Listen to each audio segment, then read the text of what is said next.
gentlemen, this is a co-main event of the evening, and it's scheduled for 8 rounds in the super middleweight division, and it's proudly brought to you by Hennessy Sports.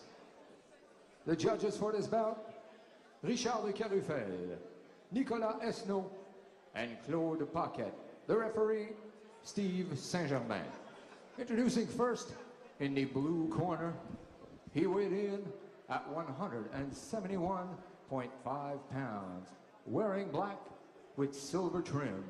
His professional record, 31 wins, only 5 defeats, with 11 wins coming by way of knockout. He is the former Canadian middleweight champion and IBF international middleweight champion. Yes, double trouble, Sebastien Demers.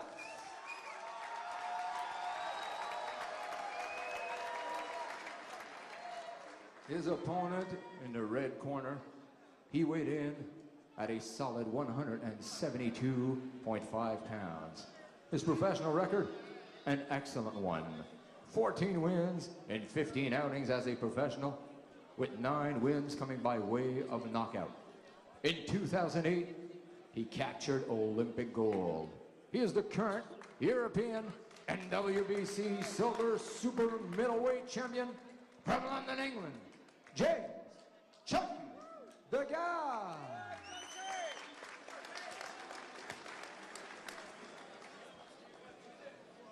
You received my instruction in the locker room. J'ai reçu mes instructions dans le vestiaire. I want a good, clean fight, un combat propre. Protect yourself at all times. Protégez-moi tout le temps. Touch love. Good luck. James Chunky DeGale. He's ranked highly in all 4 major sanctioning bodies. The European champion, WBC silver champion, 14-1, 9 knockouts, taking on Sebastien Demers. Here's the million-dollar question. What are we looking for DeGale?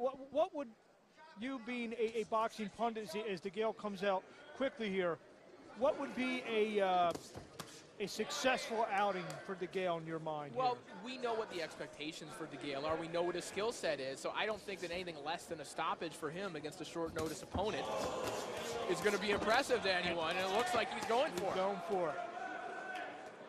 As Demers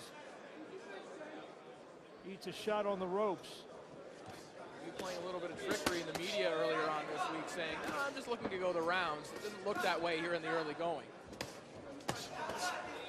But anything less than a stoppage, you know, because obviously he's trying to build his name here in North America. He's trying to rebuild his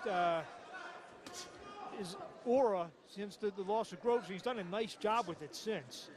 In particular because he's taken some flack sometimes, such as in the Zuniga fight. For example, people thought that he either gassed out later, took his foot off the pedal. This would be an opportunity to leave something else in their minds. The skill set's never been questioned. As we see some terrific hand speed there. Demers trying to land a good hard body shot from DeGale.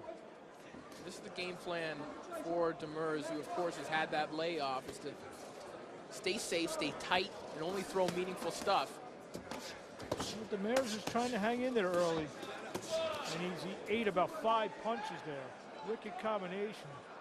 Well, for Demers, it's a matter of which risk do you want to take. Do you want to blow it out and look for power shots early on? Hard uppercut from DeGale. And maybe open yourself up, or you want to stay tight but let DeGale get off and show that hand speed. Demers trying to mount some offense on the ropes.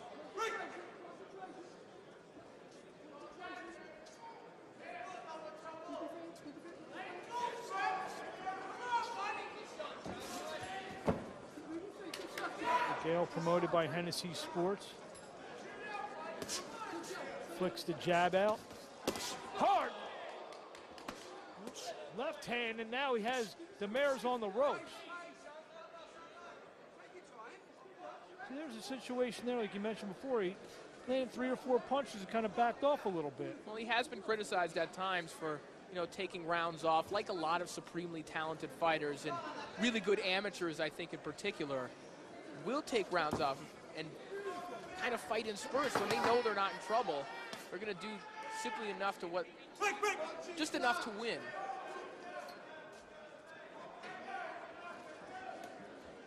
DeGale looking real aggressive here in the early going.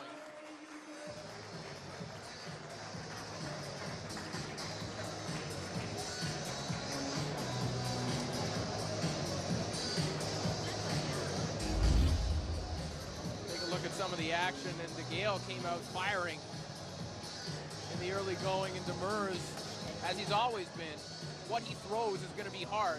See, I mean, hand speed like that, the skill set's never been questioned. It's there. He can compete with just about every super middleweight out there. In terms of the skill, it's just now putting everything together. Listen, it is important to note that DeGale still only has 15 professional fights. And there are other fighters with 15 pro fights who are still blowing out hopeless opposition, and because we don't know, we think their ceiling is a lot higher. For DeGale, he's testing himself. And so there's the opinion sometimes that he's peaked, but really he's just testing himself, and he only has 15 professional fights. And now he comes out early, lands another uppercut, hard jab.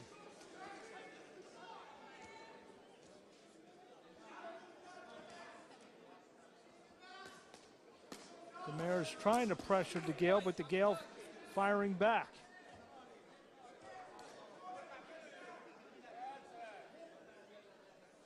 DeGale's lightning fast for a super middleweight. He's not a small super middleweight either. He typically walks around above 180 pounds, around 188.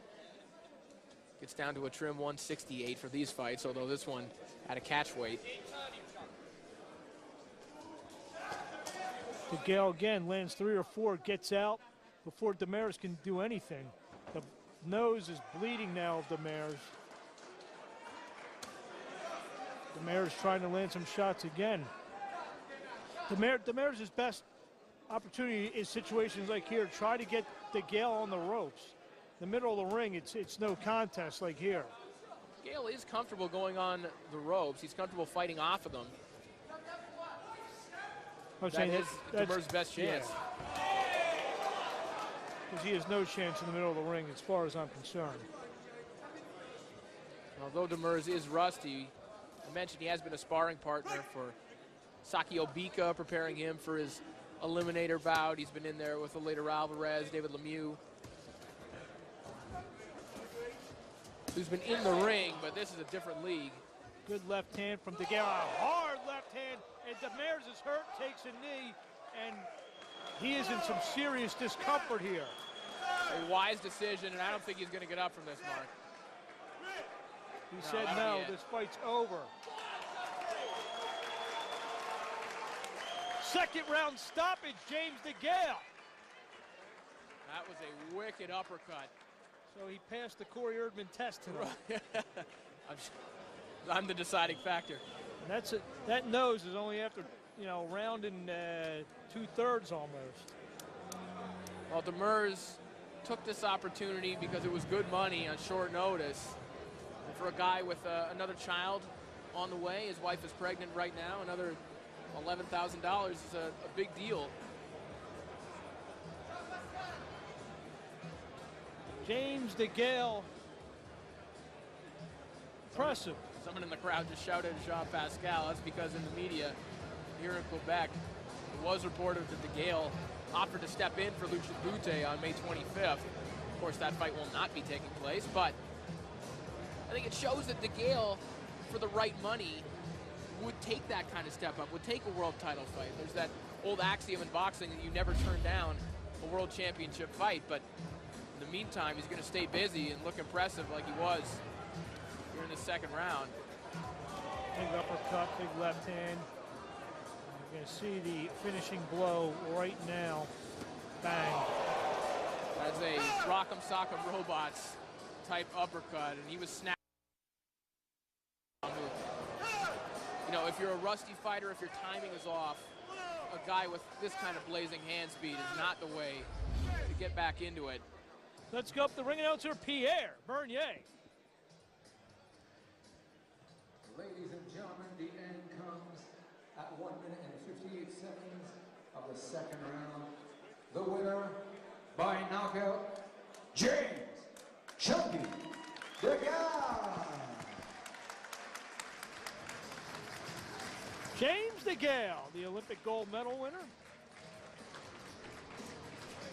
comes up gold here tonight.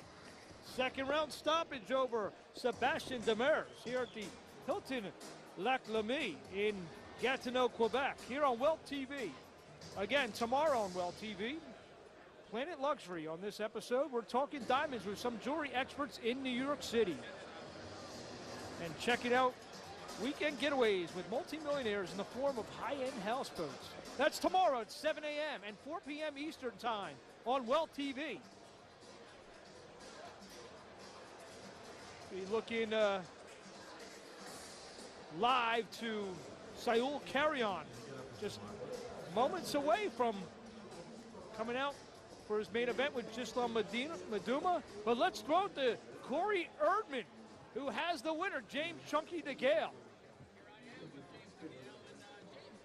You told me earlier this week you were looking to get some rounds in. You weren't doing that. I wasn't messing around, man. I just got in there. And I just dealt with him nice. When I got in there, he felt a bit too slow. I could see the punches coming.